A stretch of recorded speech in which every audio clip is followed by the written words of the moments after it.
ExxonMobil's done very well over the last 5 years. We can see it's up 66%. It pays a 3.5% dividend, 3.25% dividend, right? So that's very good. You would be very happy holding it over the last 5 years. However, when we look at the long term, it tells a bit of a different story. Now, since 2000, you'd be good, but if you bought a lot of highs in 2007, even in 2014, you wouldn't even really be matching inflation.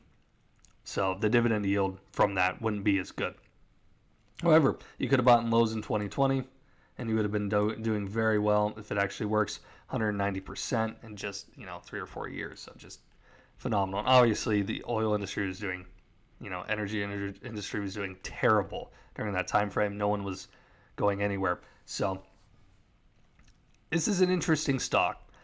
Usually, solid companies over 20, 25 years, you can buy it most times, and you wouldn't really be like, oh, that was bad, right? However, with ExxonMobil, that kind of is the case. The only few I can really think, there was some spikes with, I think it was Coke or Pepsi that I looked at on this channel, and it was similar, where if you timed it at the worst time, you wouldn't really be super happy holding long term. However, most of the time, ExxonMobil is going to get you your solid dividend yield, and then on top of that, it's also going to provide inflation matching share price, right?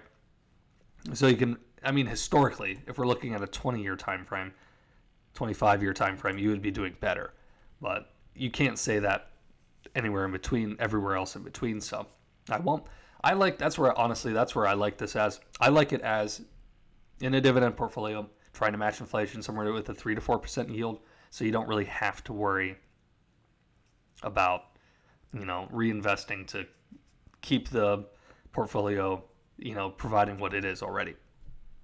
So that's where I like ExxonMobil, just because of that inherent risk with, it's just the way the industry is, it's so dependent on so many other things, geopolitical stuff, right? Is there a Ukraine-Russia war? Is, this happening?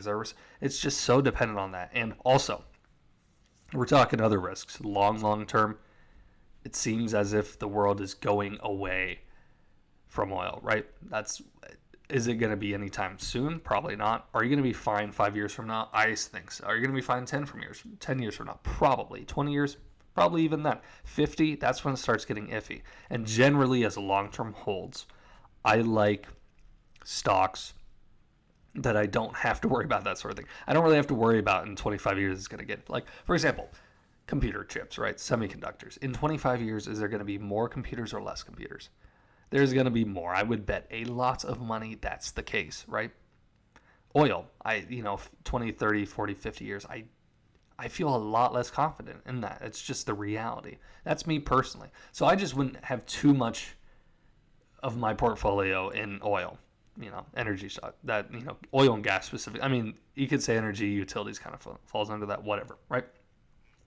But if we're talking about huge companies that's going to provide a solid dividend, this stock is going to do fine. If you're looking for this in a dividend portfolio, long-term hold, you're going to do fine, right? I wouldn't be too worried about it. But unless you're just all in oil and gas, and if you are, you probably don't want to hear me say don't do that anyway, so don't listen. But yeah, in terms of 4P, if we're talking about, it's clearly value, right? Like this isn't an inflated PE by any sense. But when you're starting to look at dividend stocks, right, and value stocks, what's far more important than PE levels is dividend yields and then share price, right? Growth. Track record of increasing dividend, track record of increasing share price, that sort of thing, right? So that's what I'm looking at more generally. Schwab thinks it's going to do well. They give it a C, but it's just on that borderline of CB. They think it's going to be the top 31% of all stocks performing over the next year. That is good, right? The average stock does good, so if this is the top 30%, I think it's going to do good. 3 stars, narrow. 4 stars, buy. Low ESG score, but shouldn't be surprising, right? It's an oil company.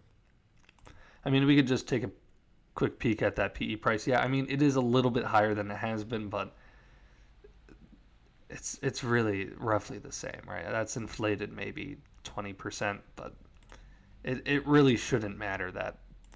I'm not super. This is one of the industries for growth stocks. You're a lot more worried about that sort of thing. So analysts, this is one of the worst, at least on Yahoo, analysts I've seen just being plain out. Only 7 of the 25 are saying buy. The rest are saying hold. Some people are saying underperform. I don't really look too much into what analysts have to say, but there is some skepticism with the performance, and I understand to some degree, right? Because if you're looking at this like, oh, this is super undervalued, probably not, right? You should, in my opinion, be looking at this as a long-term hold if you want to buy it. And if you're going to do that, you're going to do fine. If you're looking like, oh yeah, this might shoot up 20, 30%, probably not. But it's also good because if no one's thinking that, then it's probably not that undervalued. But there's always geopolitical risk with this. Like I said, I see this fitting in a dividend portfolio, but you do whatever you want with it. I also think it's good diversification if you don't have a lot of oil-energy stocks, right? Obviously, you don't want to be too diversified into it long term, but short term, you should be fine. So that's all I really got for today, guys. If you enjoyed this video, I'd appreciate if you left a like. Subscribe if you're new and you like the content. I do all sorts of stock videos on this channel daily, so I'd appreciate if you check them out. But anyways, that's all I have for today. I'll catch you guys later.